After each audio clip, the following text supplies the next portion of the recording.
तो हमारे जो अमाइंस हैं उनकी आखिरी केमिकल प्रॉपर्टी है, नाम है अपना इलेक्ट्रोफिलिक सब्स्टिट्यूशन रिएक्शंस। इससे पहले भी हम बहुत बार प्लस आर और माइनस आर के एग्जांपल्स पढ़ चुके हैं। इसी तरह के रेजोनेंस हम लोग बहुत पहले भी देख चुके हैं कि अगर सर मोस्ट इलेक्ट्रोनेगेटिव एलिमेंट जो यहाँ नाइट्रोजन है, अगर डायरेक्टली किससे जुड़ा हुआ है, बेंजीन रिंग से, तो ये बेंजीन रिंग को अपना इलेक्ट्रॉन जो है वो दे देता है। तो जिसकी वजह से बेंजीन और नाइट्रोजन के बीच में आ जाता है डबल बॉन्ड। नाइट्रोजन इलेक्ट्रॉन दिया तो नाइट्रोजन पर चार्ज आ जाता है पॉजिटिव, और जब ये नेगेटिव चार्ज मतलब एक्स्ट्रा इलेक्ट्रॉन बेंजीन रिंग में डिसलोकेट होता है तो ये ऑर्थो और पैरा पोजीशंस पर नेगेटिव चार्ज के फॉर्म में नजर आता है। मतलब ऑर्थो और पैरा पोजीशंस पर इलेक्ट्रॉन डेंसिटी जो है वो क्या हो जाती है, इंक्रीज, बढ़ जाती है। तो रेजोनेंस में हाइब्रिड में अगर आप बात करेंगे तो ऑर्थो और पैरा पर पार्शियल नेगेटिव चार्ज आ रहा होगा और नाइट्रोजन पर आ रहा होगा पार्शियल पॉजिटिव, और नाइट्रोजन और बेंजीन के कार्बन के बीच में बन रहा होगा पार्शियल डबल बॉन्ड, है ना। तो इसका मतलब ये रिंग एक्टिवेटिंग ग्रुप हुआ कि रिंग डीएक्टिवेटिंग ग्रुप हुआ? एक्टिवेटिंग है सर ये। मतलब अगर हम लोग किसी इलेक्ट्रोफाइल का अटैक करवा दें एनिलिन के ऊपर तो हम देखेंगे कि वो इलेक्ट्रोफाइल इजीली खुशी खुशी जो है वो अटैक करना चाहेगा, क्योंकि सब बेंजीन पर चार्ज आ रहा होगा नेगेटिव। इसके अलावा आने वाले इलेक्ट्रोफाइल के लिए मेटा डायरेक्टिंग है या फिर ऑर्थो एंड पैरा डायरेक्टिंग है? Ortho and para directing group है, क्योंकि रेजोनेंस से साफ नजर आ रहा है कि ऑर्थो और पैरा पोजीशंस पर जो इलेक्ट्रॉन डेंसिटी है वो क्या हो गई है, इंक्रीज हो गई है ना। तो एक बार तो रेजोनेंस बनाइए। तो इन रिएक्शंस के लिए इंपॉर्टेंट मार्क कर देना। इससे पहले इलेक्ट्रोफिलिक सब्स्टिट्यूशन हमने एक और टॉपिक में इंपॉर्टेंट मार्क की थी, वो था अल्कोहल फिनॉल। क्यों इंपॉर्टेंट करी थी? क्योंकि दो टाइप की हो रही थी वहां पर। और अल्कोहल में जैसे कि आपने पढ़ा होगा ब्रोमिनेशन, सबसे पहले इलेक्ट्रोफिलिक सब्स्टिट्यूशन में वहां आपने ब्रोमिनेशन जो था वो दो तरह के मीडियम से पाया, एक पोलर और एक नॉन। पोलर मीडियम में हमने ये देखा था कि साहब पोलर मीडियम रिएक्शन को ऐसा इन्फ्लुएंस करता है कि रिएक्शन की रिएक्टिविटी बढ़ जाती है और हर ऑर्थो और पैरा पर जाकर कौन जुड़ने लगता है, पीआर। देखिए अल्कोहल पोलर होता है, अमाइन भी पोलर है। अल्कोहल पोलर क्यों है? क्योंकि उसमें एक इलेक्ट्रोनेगेटिव ऑक्सीजन है, एक इलेक्ट्रोपॉजिटिव हाइड्रोजन है। सेम इस तरह से किसमें, अमाइन में इलेक्ट्रोनेगेटिव कौन है, नाइट्रोजन, इलेक्ट्रोपॉजिटिव कौन है, हाइड्रोजन। पर हेलोजेंस हाइड्रोजन है नहीं। आप कार्बोक्सिलिक एसिड, कीटोन, अल्डिहाइड की बात करें तो इनमें ऑक्सीजन और कार्बन है सब में ना, फंक्शनल ग्रुप के तौर पर। तो सर ये सब के सब नॉन पोलर थे, तो इन सभी में कोई इलेक्ट्रोफिलिक सब्स्टिट्यूशन खास इंपॉर्टेंट थी ही नहीं। पर एक अल्कोहल जो पोलर था और एक अमाइन ये भी क्या है, पोलर।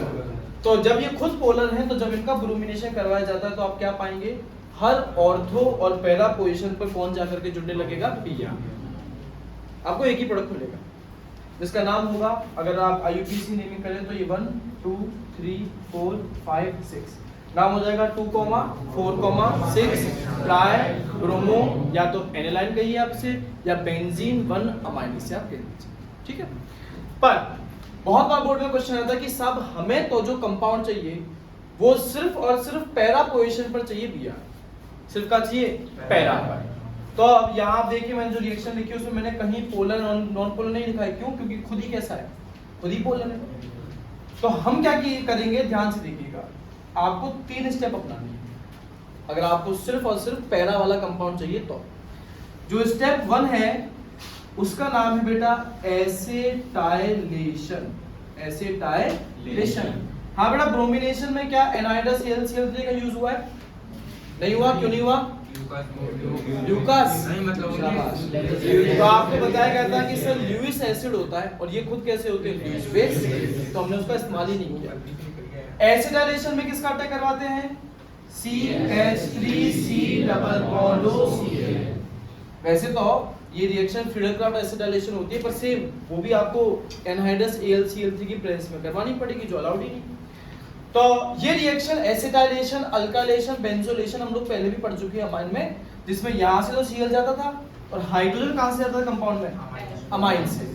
तो सर अमाइन से हाइड्रोजन चला गया, यहाँ से Cl चला गया, तो जो अपने को प्रोडक्ट मिलेगा वो है बेंजीन। बेंजीन के ऊपर आ जाएगा क्या, NH, और यहाँ आ जाएगा C double bond O CH3C double bond O NH2 को कहते हैं एसेट अमाइड। क्या कहते हैं? Asset amide. अब यहाँ नाइट्रोजन पर कौन जुड़ गया है? फिनाइल। तो नाम क्या पड़ जाएगा इसका? N phenyl acetamide. N phenyl acetamide. ये एन फिनाइल एसिड अमाइड पर जुड़ा हुआ कार्बन जिससे कौन जुड़ा हुआ है? ऑक्सीजन, जो कि नाइट्रोजन से ज्यादा इलेक्ट्रोनेगेटिव है। तो ये क्या करता है? नाइट्रोजन से इलेक्ट्रॉन्स अपनी तरफ क्या करता है? पुल करता है। आप रेजोनेंस में देख रहे हैं कि नाइट्रोजन बेंजीन को इलेक्ट्रॉन दे रहा है, पर अगर उस पर ऐसा ग्रुप आ गया जो कि नाइट्रोजन से क्या करेगा? इलेक्ट्रॉन खींचेगा, तो बेंजीन इजीली या बेंजीन उस लेवल पर ऑर्थो पैरा पोजीशंस की इलेक्ट्रो डेंसिटी बढ़ा नहीं पाएगा। पोलैरिटी घट गई। तो रिएक्शन अब जो कि बहुत ज्यादा हाइपर हो गई थी, अब क्या हो जाएगी? और ज्यादा एक्टिव हो जाएगी कि सप्रेस हो जाएगी? सप्रेस हो जाएगी। तो अब अगर हम लोगों ने इस पर किसका अटैक करवाया? ब्रोमिनेशन, मतलब किसका अटैक करवाया? Br। तो सेकंड स्टेप हम लोग क्या करवा रहे हैं? ब्रोमिनेशन। तो अब Br कहां जाके जुड़ेगा? या तो ऑर्थो पर या पैरा पर। अब हमें पता है कि सर जो मेजर प्रोडक्ट है वो होता है कौन? पैरा वाला। चलिए यहाँ पर Br है, यहाँ NH और इससे C डबल बॉन्ड CH। साथ में आपको ऑर्थो वाला भी मिलेगा, पर वो माइनर है।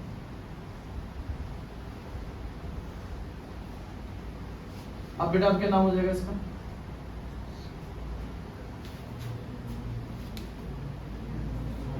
अब N ब्रैकेट में आएगा पैरा ब्रोमोफिनाइल।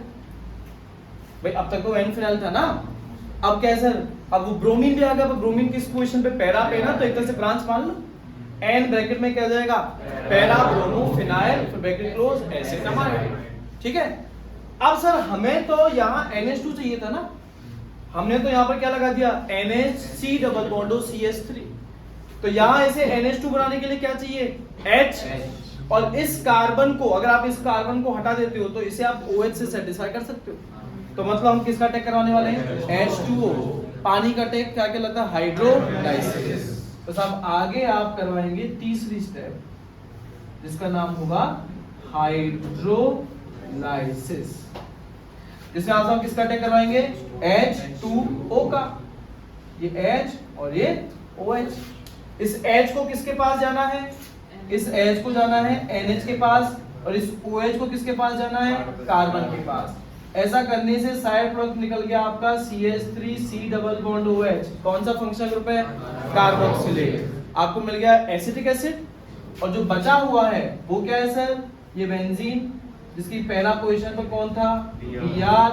और अब यहाँ कौन होगा? NH2। तो अगर आपको कौन सी पोजीशन पर चाहिए? सिर्फ और सिर्फ पैरा पर या ऑर्थो पर, तो आपको सब तीन स्टेप अपनानी पड़ेगी। पहली स्टेप का नाम एसिटाइलेशन। क्या ये फिडेलक्राफ्ट एसिटाइलेशन है? नहीं सर। उससे आपको प्रोडक्ट मिलेगा N फिनाइल एसिड अमाइड। फिर क्या करवाएंगे? ब्रोमिनेशन। उसे प्रोडक्ट मिलेगा N ब्रैकेट में P ब्रोमोफिनाइल एसिड अमाइड। उसके बाद क्या करवाएंगे? हाइड्रोलाइसिस। उससे आपको मिल जाएगा P ब्रोमो एनामाइड। क्लियर है? बनाइए सर। इंपॉर्टेंट है क्योंकि आपका हर ऑर्थो पैरा पे जाके जुड़ रहा है। तो अगर स्पेसिफिकली आपको सिर्फ पैरा सब्स्टिट्यूटेड प्रोडक्ट चाहिए तो ये तीन स्टेप आपको अपनानी ही पड़ेगी। ये कन्वर्जन में भी आएंगी तो तीन स्टेप के रूप में ही आएंगी। ठीक है। तो जो दूसरी केमिकल प्रॉपर्टी है आपकी इलेक्ट्रोफिलिक सब्स्टिट्यूशन, उसका नाम है नाइट्रेशन। दूसरी क्या है? नाइट्रेशन। तो साहब नाइट्रेशन करवाने के लिए आपको किसका अटैक करवाना पड़ेगा? कॉन्सेंट्रेटेड HNO3 का, किसकी प्रेजेंस में? कॉन्सेंट्रेटेड H2SO4 की प्रेजेंस में। तो जुड़ता कौन है? NO2। तो सर जैसा कि हमें पता है कि ये ऑर्थो और पैरा डायरेक्टिंग ग्रुप है, तो एक प्रोडक्ट आपको जो मिलेगा वो होगा ऑर्थो नाइट्रो एनालाइन। दूसरा जो प्रोडक्ट बनना ऑब्वियस है वो है आपका कौन? Para nitro aniline. पर जो चीज बननी बिल्कुल पॉसिबल नहीं है या इससे पहले वो कभी नहीं हुआ, वो है कि आपको इस रिएक्शन में तीसरा प्रोडक्ट भी मिलता है और वो मेटा सब्स्टिट्यूटेड मिलता है। Meta nitro aniline. हाँ तो सर क्या बात है, बन गया होगा, थोड़ा बहुत क्या दिक्कत है? थोड़ा बहुत नहीं।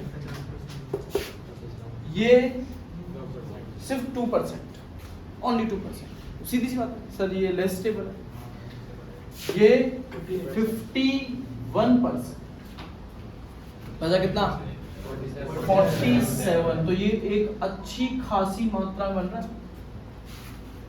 क्यों? हाँ जी सर, ये रिएक्शन किसकी प्रेजेंस में हो रही है? H2SO4 बेसिक है कि एसिडिक है? अच्छा, और ये अपना एनालाइन नेचर में कैसा है? सर ये बेसिक है। इसका मतलब अगर आपने H2SO4 की प्रेजेंस में इस रिएक्शन को करवाना चाहा तो बिल्कुल पॉसिबिलिटी है कि कुछ एनालाइन जो कि बेसिक है वो H2SO4 से रिलीज करे गए H+ को क्या कर लें? गेन।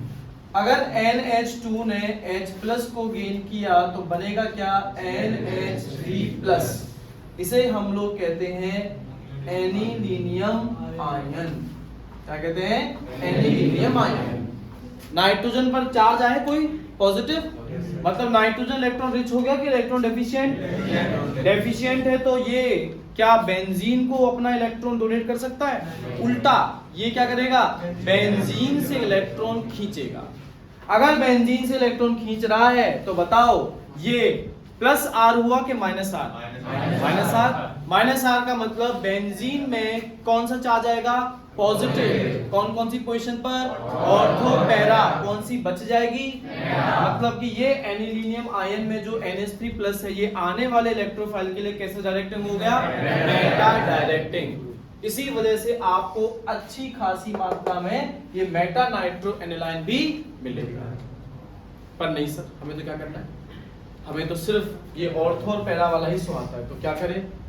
सबसे पहले एसिडाइजेशन, फिर दूसरा स्टेप नाइट्रेशन। अब करवाओ नाइट्रेशन, अब सप्रेस होगी उसकी एक्टिविटी।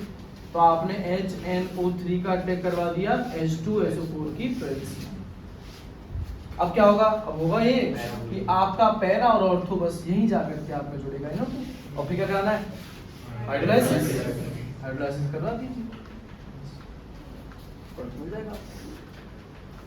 बात है समझ में? बताइए।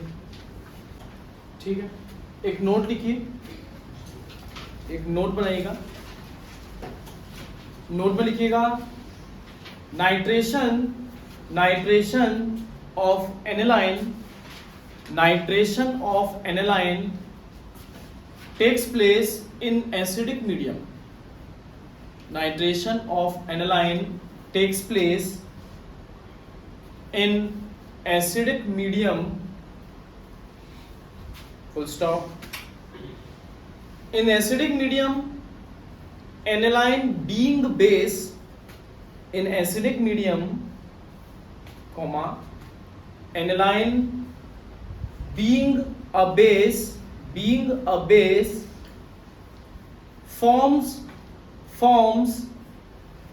a conjugate acid called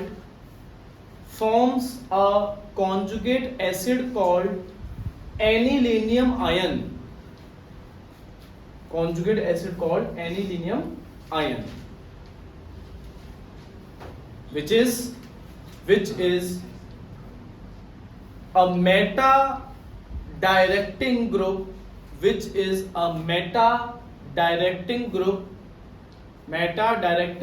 towards upcoming electrophile,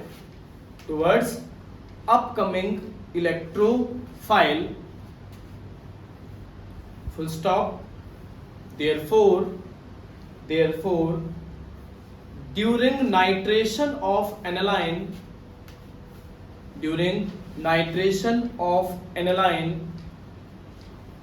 47%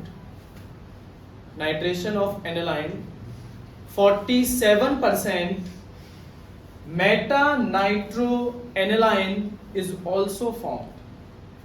Meta nitroaniline is also formed.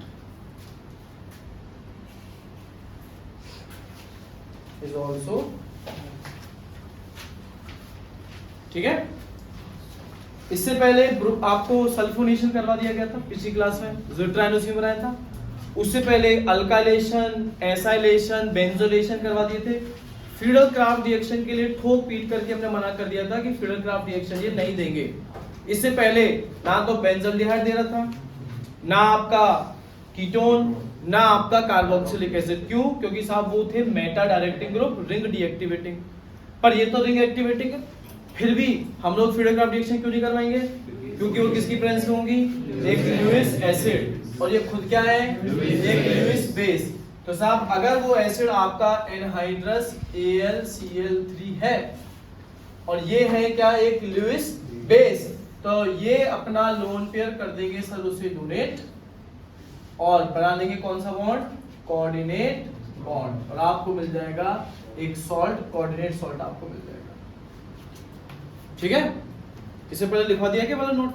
फ्रीडोग्राफ reaction नहीं देंगे लोग, लिखवा दिया है? लिखवा दिया, ठीक है। तो ये आपकी जो है एरोमेटिक अमाइंस या जो आपके अमाइंस थे वो हो गए कंप्लीट। ठीक है, ठीक, लिखवा दिया। तो बेटा ये आपके हो गए, इसकी केमिकल प्रॉपर्टीज खत्म, अमाइन खत्म हो गए। अब चैप्टर में एक छोटा सा हिस्सा जो बचा है वो है आपका डायएजोनियम सॉल्ट्स।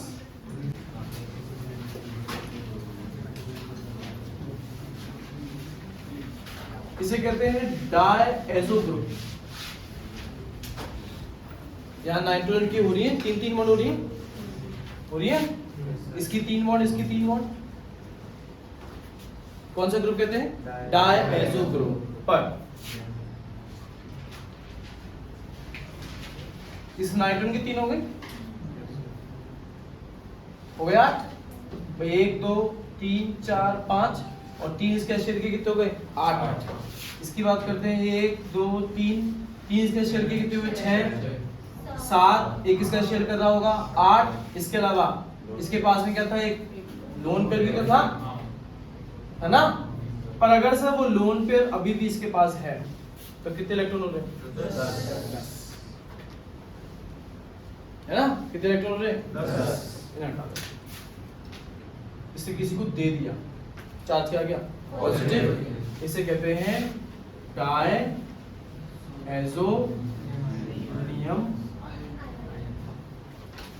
ये क्या है? डायएजोनियम आयन। ठीक है, कल बनाया। तो चलिए, अगर ये इधर जो मैंने इलेक्ट्रॉन छोड़ रखा है ये किसी बेंजीन रिंग के कार्बन का इलेक्ट्रॉन है, तो अब ये बन जाएगा आपका बेंजीन डायएजोनियम आयन। इस पे चार्ज क्या है? पॉजिटिव। इसकी पॉजिटिव वैलेंसी को सेटिस्फाई कौन करेगा? कोई नेगेटिव आयन, सीधी सी बात है। अच्छा, पॉजिटिव वैलेंसी +2 -2 कौन सी है इसकी? +1। तो जो आप लेकर के आना चाह रहे हो वो मान लीजिए कॉमनली हम लोग ले आते हैं कोई -1 वाला। तो जैसे -1 वाला कौन हो सकता है? सर हो सकता है Cl-। तो नाम पड़ जाएगा इसका बेंजीन डायएजोनियम क्लोराइड,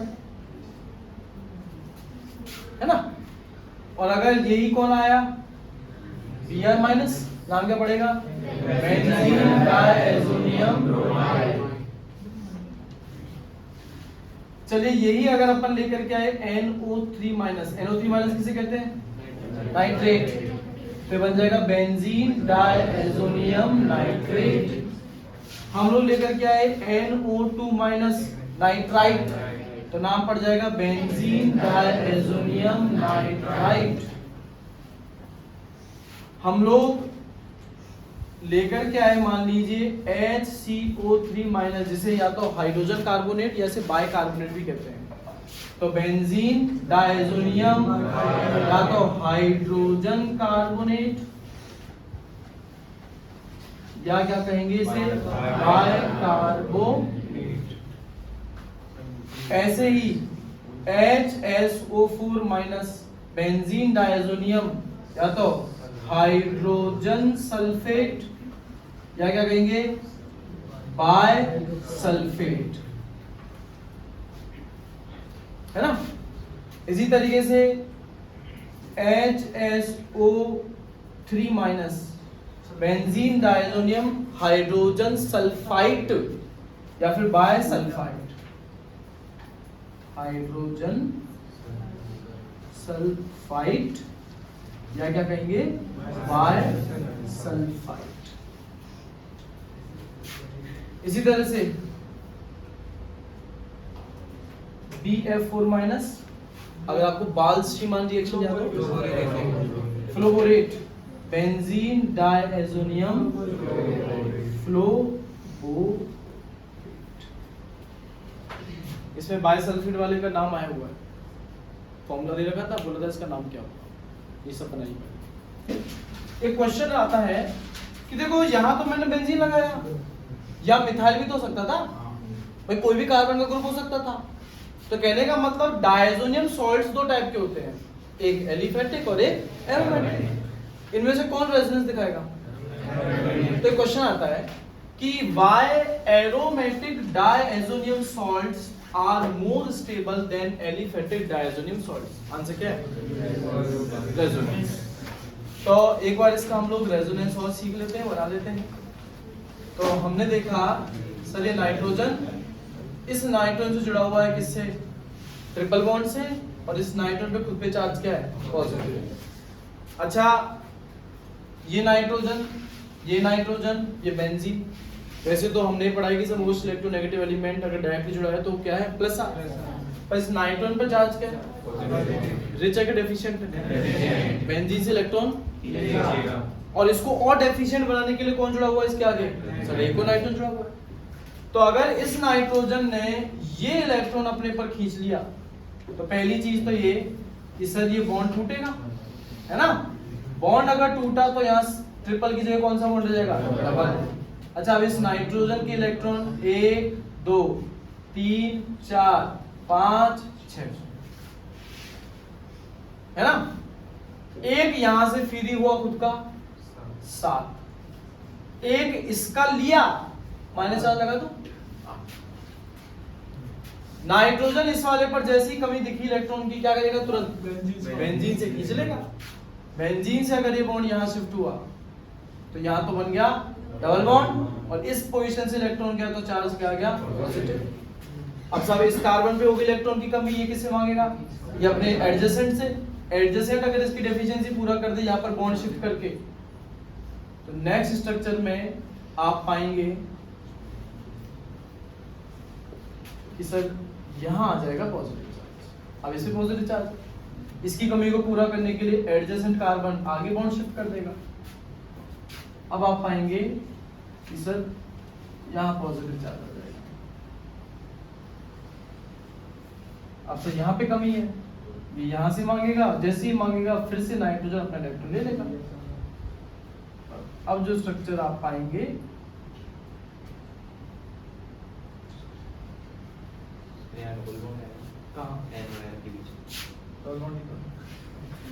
ठीक है, ठीक है। बनाओ क्वेश्चन, क्वेश्चन बनाइएगा, क्वेश्चन लिखो। इसके फाइनल स्ट्रक्चर आयन है ना, आयन है ना, तो बनाए कोई फायदा नहीं। ये बन गया,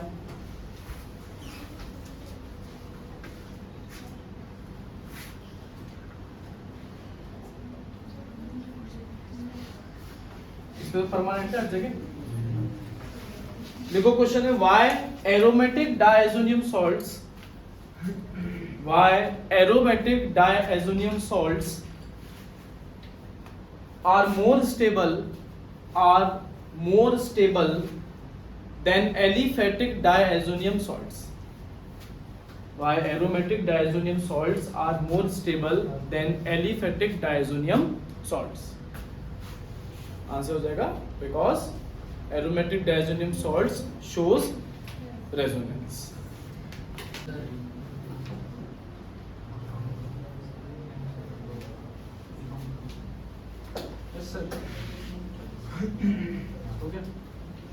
हो गया क्या बेटा? Yes sir. ठीक है, तो हमारे पास सबसे पहले है पढ़ने के लिए इनकी प्रिपरेशन। बेंजीन डायएजोनियम क्लोराइड, कभी भी एग्जाम में जो मैं भी देखता हूं कि आप बच्चे गलती करते हैं कि बेंजीन डायएजोनियम क्लोराइड को शॉर्ट में लिखते हैं, 20 आपको कभी ऐसा नहीं करना है, आपको हमेशा उसका पूरा ही नाम लिखना है, बेंजीन डायज़ोनियम क्लोराइड। ठीक है, तो हेडिंग बना दीजिएगा बेंजीन डायज़ोनियम क्लोराइड।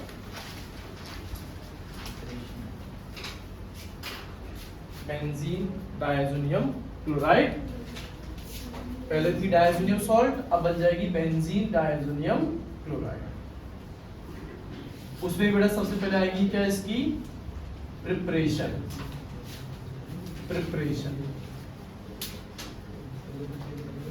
हमारे सिलेबस में एक सिंगल शॉट, एक सिंगल प्रिपरेशन, एक ही रिएक्शन है जो हम लोग पहले भी पढ़ चुके हैं, नानो हकला, जिसमें आपको इंट्रोड्यूस किया गया था। इसमें सर हमें जो चाहिए वो क्या है, वो है साहब एनिलाइन, एरोमेटिक प्राइमरी अमाइन। इस पर हमें ट्रीटमेंट किसका करवाना है, NaNO2 प्लस HCl, जो आपस में डबल डिस्प्लेसमेंट रिएक्शन शो करके HNO2 और NaCl बनाते हैं। ये हम लोगों ने थोड़े दिनों पहले देखी है, एरोमेटिक और एलिफेटिक दोनों की करवा के देखी थी। इस एरोमेटिक में रेजोनेंस की वजह से बॉन्ड नहीं टूटता, एलिफेटिक में टूट जा रहा था, इसलिए वहां अल्कोहल मिल रहा था। जबकि यहाँ पर आप लोगों को क्या मिलेगा, बेंजीन डायज़ोनियम क्लोराइड, यहाँ आपको मिल जाएगा N2 और यहाँ Cl N2 पर चार्ज। प्रोसेस का नाम क्या दिया गया था, diazotization, single reaction, single preparation.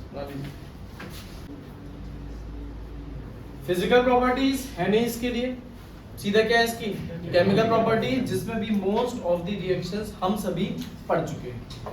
एक बार पहले उन्हीं रिएक्शंस को हम लोग रिकॉल कर लेंगे जो हम लोग पहले भी पढ़ के आ चुके हैं, फिर जो 2-4 बच गई हैं उन्हें और करके चैप्टर ही खत्म हो रहा है आपका।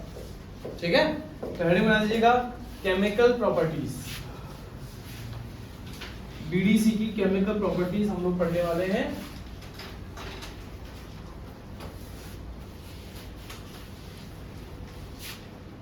पहली केमिकल प्रॉपर्टी बात कर लेते हैं अपनी सैंड मेयर्स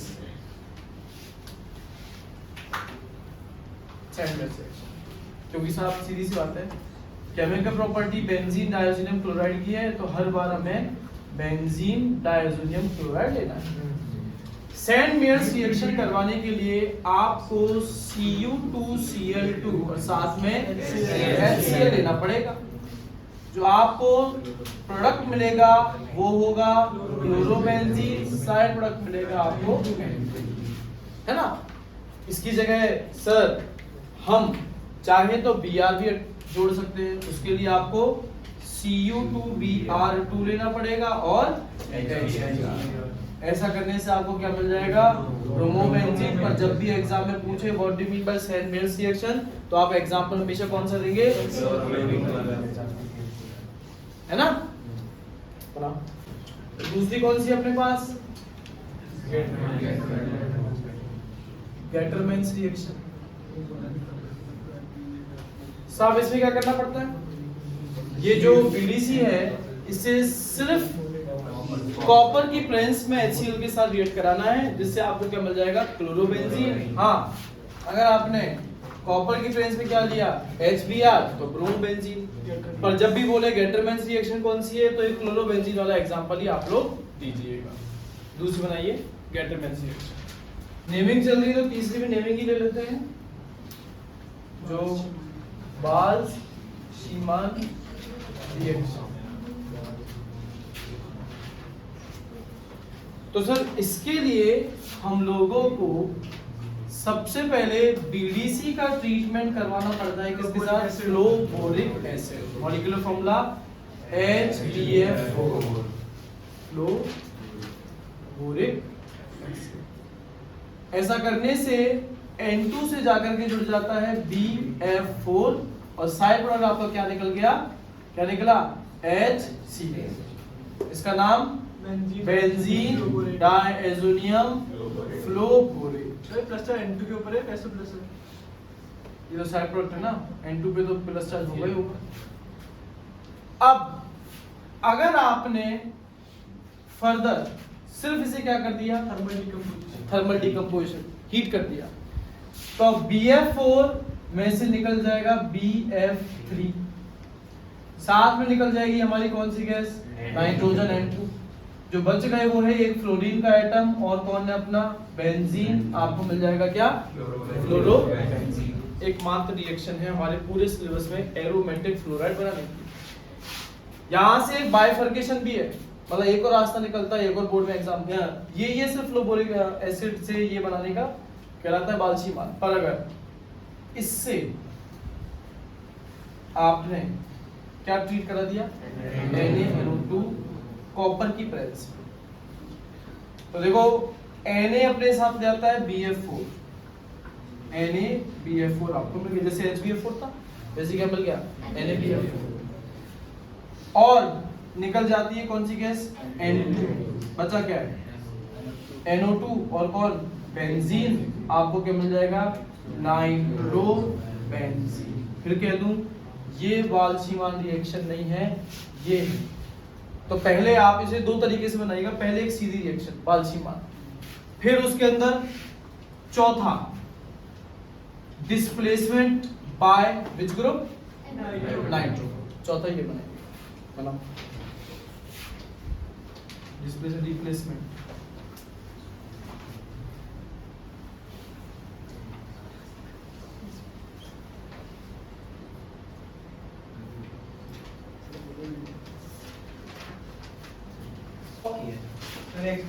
पांचवा हम लोग ले सकते हैं रिप्लेसमेंट बाय आयोडो ग्रुप।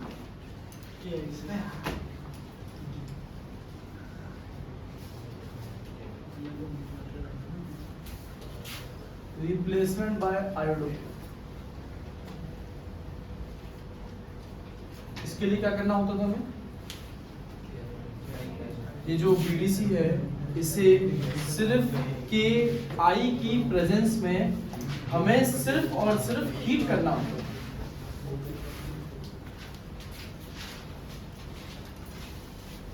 इसे KI की प्रेजेंस में हमें सिर्फ क्या करना है हीट।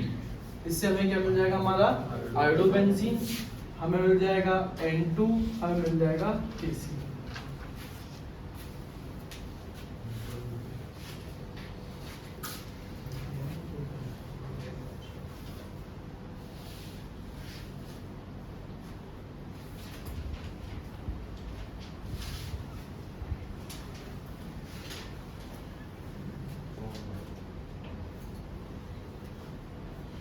अगर फिनॉल बनाना है क्या करना है, वार्म एसिड को आपको साथ में ले लेना है, गर्म पानी के छांटे मार देने हैं, आपको मिल जाएगा फिनॉल, आपको मिल जाएगा N2, आपको मिल जाएगा HC। Replacement by cyano group.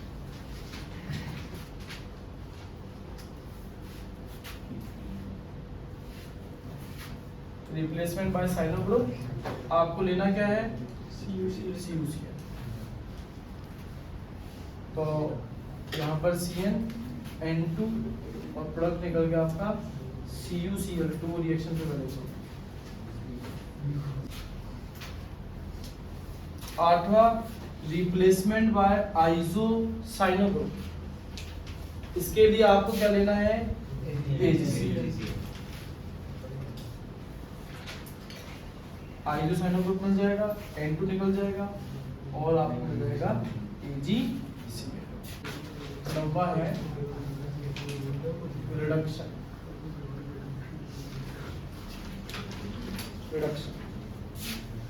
Reduction माने किसका एडिशन, हाइड्रोजन।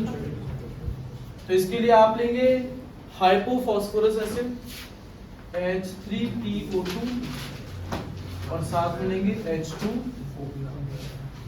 क्या क्या लेना है H3PO2 और साथ में H2। H3PO2 ऑक्सीडाइज होगा, रिड्यूसिंग एजेंट है। H3PO3 में फॉस्फोरस एसिड,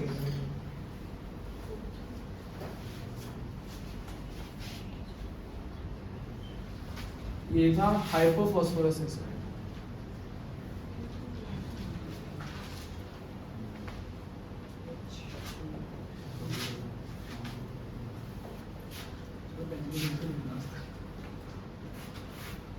साथ में आपको मिलेगा H, आपको मिलेगा N2 और मिलेगा H2। HCl रिड्यूस हो के आपको मिल जाएगा बेंजीन। आखिरी बेटा कपलिंग रिएक्शन। 2 कपलिंग रिएक्शन हमारे पास है सिलेबस में पढ़ने के लिए, जिसमें आपको एक दफा जो BDC है, बेंजीन डाइज़ोनियम क्लोराइड, आपको इसे ट्रीट करवाना है एक बार फिनॉल के साथ। किसके साथ? फिनॉल, जिसकी पैरा पोजीशन पर जो हाइड्रोजन है, हमें इसे और यहां से Cl, इन दोनों को निकालना है। इसी तरह से आपको एक बारी रिएक्शन करवानी है एनिलाइन के साथ।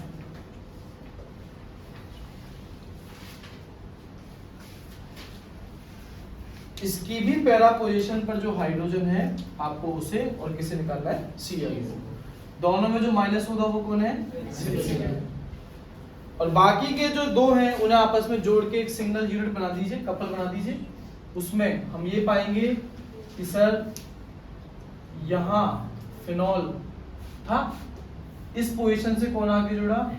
N2+, और उससे आगे कौन जुड़ा हुआ अपना? इसका नाम है पैरा हाइड्रोक्सी एजोबेंजीन, जो कि एक डाई है। किस कलर की डाई है? ये आपकी ऑरेंज रेड कलर की डाई है, जो कि फिनॉल का एक डिस्टिंग्विशिंग टेस्ट भी है। वहीं यहां पर जो आपको प्रोडक्ट मिलेगा उसमें इस पैरा पोजीशन पर यहाँ NH2, इससे आपका N2+, और इससे जुड़ा हुआ है आपका बेंजीन। इसका नाम क्या हो जाएगा? पैरा अमाइनो एजोबेंजीन, जो कि एक येलो कलर की डाई है। तो ये एनिलाइन का, स्पेसिफिकली एनिलाइन का डिस्टिंग्विशिंग टेस्ट है। इसके अलावा इससे पहले एनिलाइन के लिए डिस्टिंग्विशिंग टेस्ट आपने एक तो पढ़ा था आइसोसाइनाइड, प्राइमरी अमाइन देते थे, है ना? और अब दूसरा पर्टिकुलरली सिर्फ उसके लिए, पर वो आइसोसाइनाइड टेस्ट कोई भी प्राइमरी अमाइन देता था, पर पर्टिकुलरली अगर वो एरोमेटिक अमाइन है तो फिर आप उसके लिए कौन सा डिस्टिंग्विशिंग टेस्ट कराओगे? Coupling reaction. तो कपलिंग रिएक्शन 2 है, इसमें एक डिस्टिंग्विशिंग टेस्ट किसका है? फिनॉल। फिनॉल का इससे पहले हमने एक और आपको करवाया था FeCl3, वायलेट कलर का कॉम्प्लेक्स देता है, जो अपने NCERT में था नहीं। इसके लिए एक आ चुका है आइसोसाइनाइड, और पर्टिकुलरली सिर्फ इसी के लिए आपका हो जाएगा ये। तो कल को आपको इन दोनों के बीच में डिस्ट्रीब्यूशन टेस्ट देना हो और आप सेलेक्ट करते हैं कपलिंग रिएक्शन, तो गलती से भी एक में ऑरेंज डाई और दूसरे में नो रिएक्शन मत लिख देना। क्यों? नो रिएक्शन तोड़ना है, रिएक्शन तो होगी, बस कलर जो है वो दूसरा आएगा। बात समझ में आ रही है? ये रिएक्शन बना लीजिए और आपका जो चैप्टर है वो यहाँ पर आपका खत्म होता है। Last chemical property, last reaction.